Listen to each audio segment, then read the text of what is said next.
Et voilà, maintenant je suis prête, je vais pouvoir développer mon exemple. Donc on commence dans Power BI Desktop qui est l'endroit d'où on construit nos rapports et donc on va pouvoir commencer étape par étape. Rappelez-vous, il y en a 5. Je vais commencer par me connecter à mes données. Donc dans cette partie, je vais dérouler mon exemple et je vais au fur et à mesure lister les points qui sont les points clés de Power BI et vous expliquer du coup comment cet outil va pouvoir booster votre quotidien. Première étape donc, se connecter à ces données. Donc je vous ai fait des petites vidéos en vitesse rapide sur mon exécution de cette étape. Donc en fait c'est très simple, je vais pouvoir me connecter à mes données. Donc en fait, je vais récupérer mon fichier, je vais l'importer, j'en ai un aperçu que je vais pouvoir charger. Donc j'ai donc une table de données qui se crée sur la droite et mes données qui sont visibles sous différentes formes, sous la forme de table et sous la forme de modèle relationnel. Donc voilà, c'est très simple de se connecter à ces données. C'est aussi assez rapide. Donc les points forts de cette étape, on a d'abord des sources de données extrêmement variées. Moi, ma source, en l'occurrence, c'était très simple, c'était un fichier Excel ici, enfin en l'occurrence plutôt un fichier CSV, pardon, mais j'aurais pu donc utiliser des fichiers plats, Excel, CSV, XML, des fichiers texte, JSON, un dossier carrément, c'est-à-dire que je peux importer tout le contenu d'un dossier. Si tous mes fichiers Excel ont la même structure et que je les place dans un dossier, je peux tous venir les charger de cette manière-là. On a aussi moyen de se connecter à des bases de données, donc qui sont assez complètes, vous verrez. Donc les plus connues, c'est les bases de données qui sont liées à SQL Server ou encore les bases de données SAP ou les bases de données IBM qui sont assez utilisées dans les entreprises également. On a aussi les données liées à Azure. Donc Azure, c'est un cloud qui est réservé aux entreprises. C'est aussi un ensemble de services et d'applications. Donc c'est vraiment une solution de Microsoft. Donc c'est logique que le lien ait été développé avec Power BI et le lien est assez fort. On retrouve en particulier le Azure Data Lake Store qui est sorti récemment, là en octobre 2017. C'est un espèce de stockage assez intéressant qui peut stocker de gros volumes de données. C'est vraiment du big data. La taille d'un fichier max pour ce type de solution, c'est 1 pétaoctet, donc c'est 10 puissance 15 octets. Donc voilà, des solutions qui permettent de gérer le big data. On a également la possibilité de se connecter à des services en ligne. Donc c'est un gros point fort également, de type Salesforce, Google Analytics, Facebook, Mailchimp, Stripe, Twilio, etc. On retrouve vraiment les grands noms des applications utilisées dans le monde du web. Et puis on a une partie autre. Alors les autres, ce sont les inclassables. On a le web, donc vous pouvez récupérer des tableaux de données qui sont stockés sur une page web grâce à son URL. Donc c'est vraiment tout simple.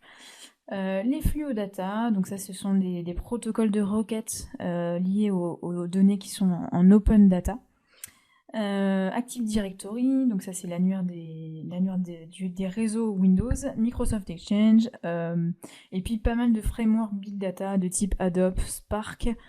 On a aussi moyen d'écrire des scripts en R pour pouvoir intégrer des données par cette manière-là. R, c'est plutôt un langage dédié aux statistiques, mais qui sert aussi donc à écrire des requêtes. On a tout ce qui est ODBC, ça c'est quand même très connu, très utilisé. C'est une manière de faire communiquer deux bases de données qui sont pas forcément faites pour se parler. On peut aussi se servir de l'OLEDB, donc ça ce sont plutôt les API, enfin c'est même complètement les API.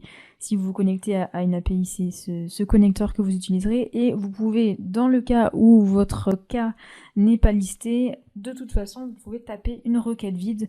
Normalement vous n'aurez pas à arriver jusque là. Donc voilà, des sources de données variées, il y en a plus de 70. C'est quelque chose en plus qui est en évolution Microsoft en rajoute régulièrement. Donc vous voyez un peu la puissance de cet outil. Deuxième chose qu'on peut prendre en compte, c'est le modèle relationnel qui est quand même très facile d'utilisation. Vous voyez qu'on peut très facilement connecter différentes tables les unes avec les autres et donc créer ce modèle relationnel. Voilà. Donc voilà ce qu'il en est pour la connexion aux données. On va passer à la deuxième étape, la transformation des données.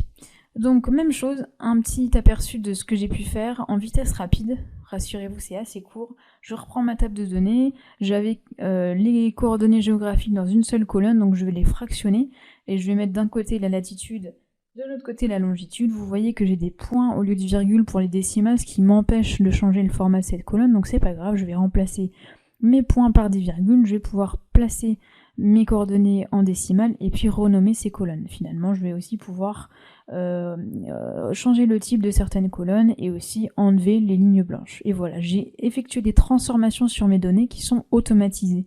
C'est-à-dire à chaque fois que je vais réactualiser mon modèle, je vais tout simplement pouvoir réappliquer ces étapes sans avoir à faire d'autres actions que simplement réactualiser mes données. Alors, vous voyez donc que ces transformations sont très rapides et sont automatisées. Ça, c'est quand même vraiment un luxe. Ensuite, on peut ajouter des colonnes particulières. Il y a notamment ce petit applicatif qui s'appelle ajouter des colonnes à partir d'exemples, où en fait vous avez une colonne de départ et vous allez pouvoir lui stipuler, vous lui donnez des exemples tout simplement, et il va aller vous taper la formule ici qui correspond à ce que vous lui dites. Et donc, c'est une intelligence tout simplement qui vous permet de ne pas avoir à taper de formule, mais de créer vos colonnes en donnant simplement des exemples à Power BI. C'est une sorte de mastermind en fait. Vous êtes la personne qui a créé le mastermind et Power BI essaye de découvrir votre combinaison. C'est quand même hyper puissant. Il est aussi très facile de transformer des tables 2D en tableaux une dimension. Vous voyez ici, on a un tableau avec des colonnes et ici des lignes. Ce n'est pas une table de données, ça c'est un tableau qui n'est donc pas utilisable en tant que tel dans Power BI. Ce qu'on veut, nous, ce sont des tables à une dimension où on retrouve donc les différentes informations avec différents niveaux. Et souvent, quand on a des fichiers Excel, on a tendance à les écrire sous ce format-là. Sachez qu'avec Power BI, en 2 clics précisément, vous pouvez transformer des tableaux à 2 dimensions en tableaux à une dimension, ce qui vous fera évidemment gagner beaucoup de temps.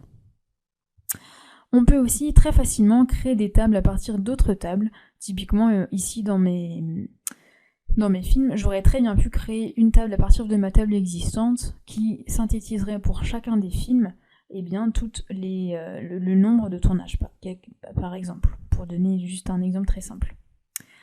Rafraîchir son modèle, c'est très facile. Comme je vous le disais, en fait, en réactualisant un modèle, on met à jour les données, donc on s'y reconnecte et on vient mettre à jour tout ça. On vient réappliquer toutes les étapes de transformation, telles que celles que je viens de réaliser, et cela met à jour également les calculs. Donc c'est un cycle comme ça qui est répété, tout simplement en cliquant sur le bouton d'actualisation.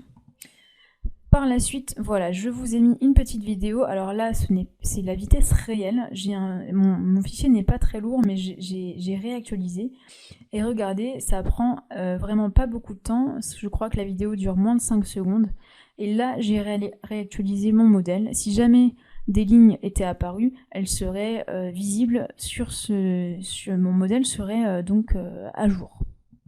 Donc c'est vraiment très rapide d'actualiser son modèle. Je vous le montre une deuxième fois parce que vraiment c'est un grand luxe de pouvoir actualiser aussi vite ces données.